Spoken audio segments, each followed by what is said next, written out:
অন্ধ হয়েও অদম্য ইচ্ছাশক্তি আর আল্লাহর প্রতি অবিচল বিশ্বাস নিয়ে প্রতিদিন দীর্ঘ পথ হেঁটে মসজিদে আজান দিতে যান লোকমান। শুধু তাই নয়, ১.৫ পারা কোরআন এবং ৪১টি সূরা মুখস্থ করেছেন তিনি। প্রতিদিন ৫ ওয়াক্ত নামাজ আদায় করেন, কখনো ঘরে কখনো মসজিদে। জি, আমি ৫ ওয়াক্ত নামাজ পড়ি। সময় যদি না পাই, যেখানে যাই সেখানেই পড়ি। প্রায় ১ কিলোমিটার পথ অতিক্রম করে এসে ওযু করেন, আজান দেন, নামাজ পড়েন। এরপর শুরু হয় পবিত্র কোরআন তেলাওয়াত। আল্লাহু আকবার, আল্লাহু আকবার। লোকমানের একটাই স্বপ্ন, পুরো কোরআনের হাফেজ হওয়া।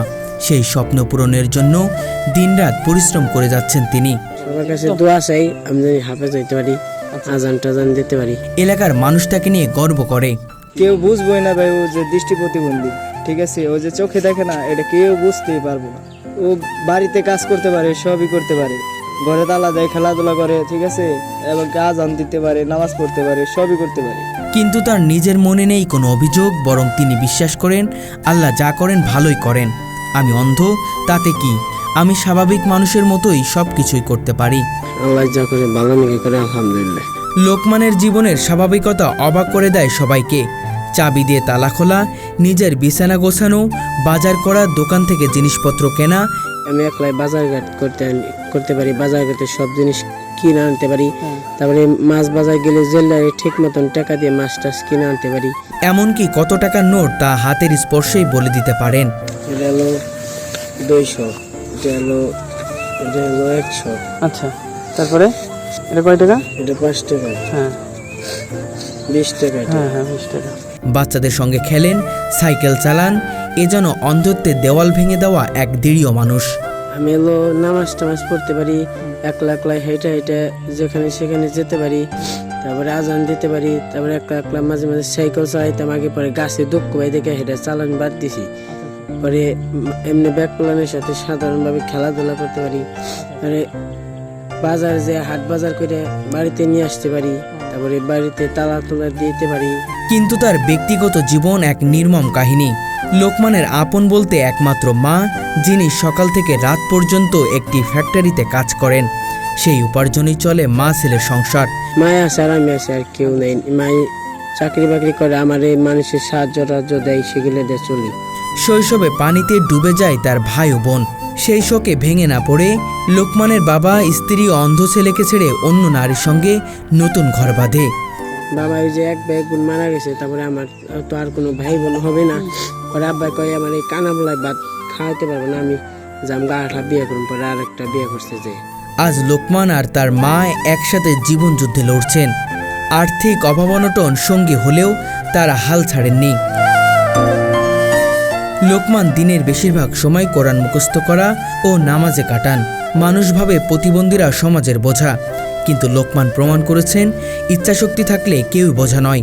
মির্জাপুর লার্নেট লিভ স্কুলে লেখাপড়া করতাম, ওখানেও মুখস্থ আরবি পড়তাম। পরে এনেও আরবি পড়ি, রাজ্জাক হুজুর আসাও হের কাছে আরবি পড়ছি। অন্ত সে বদলেছে, অন্য হুজুর আছে হের কাছে পড়ুম। আচ্ছা আচ্ছা, কত পারা মুখস্থ হয়েছে এখন? 1.5 পারা মুখস্থ করছি। 1.5 পারা মুখস্থ হয়ে গেছে। জি, সূরা মুখস্থ করছি 41টা। তিনি চোখে দেখতে পান না, তবু আলোকিত জীবনযাপন করছেন।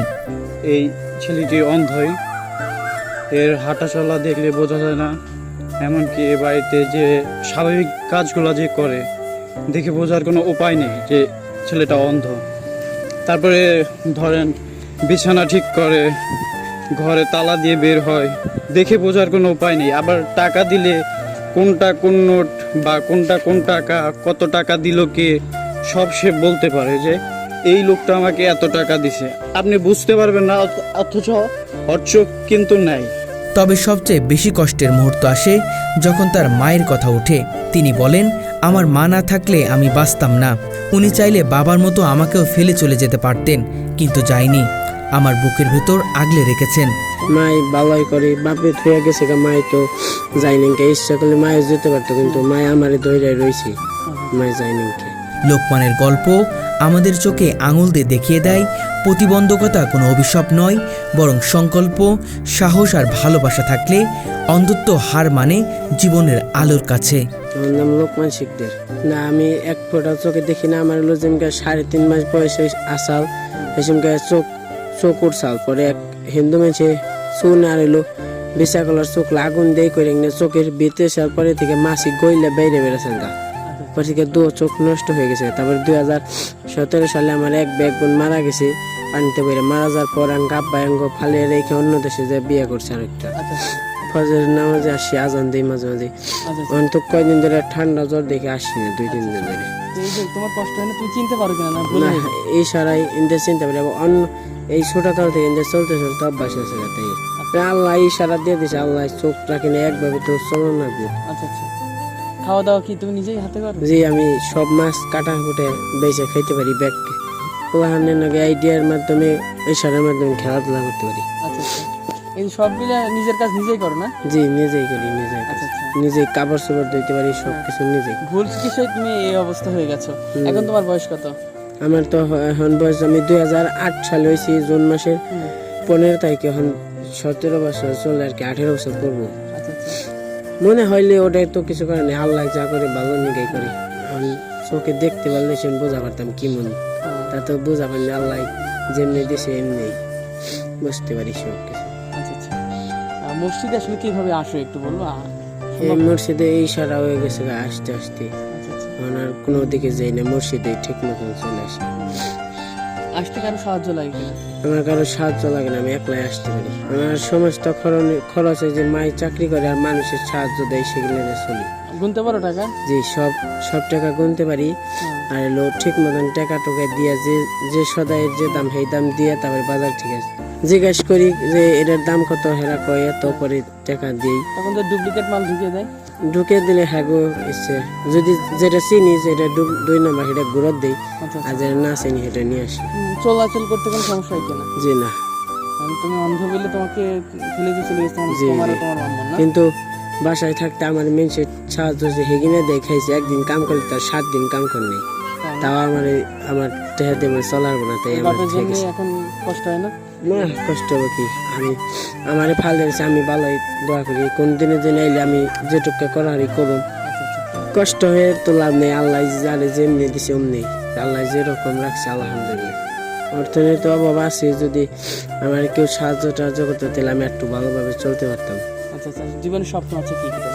স্বপ্ন আছে আল্লাহর রহমতে যদি হাফেজ টাফেজ হইতাম তাহলে মোটামুটি আজান টাজান দিলেও মানুষের টাকা টুকা দিত, খাইতে পারতাম। ওর দেখার দৃষ্টির ধারণ ক্ষমতাটা নাই, কিন্তু বুঝতে পারে। ওর হাঁটা চলা ঠিক আছে, ওর বাড়ির পাশে মসজিদ আছে, এখানে সে নামাজ পড়ে।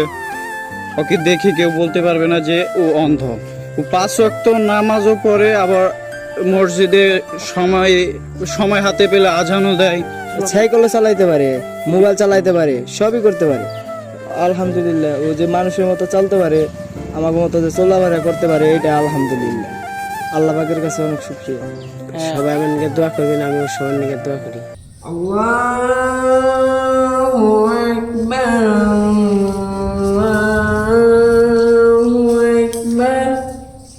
أشهد أن لا إله إلا الله أشهد أن لا إله إلا الله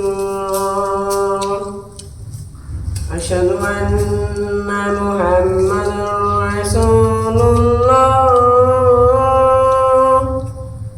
أشهد أن محمدا رسول الله حي على الصلاة حي على الصلاة حي على الفلاح حي على الفلاح الله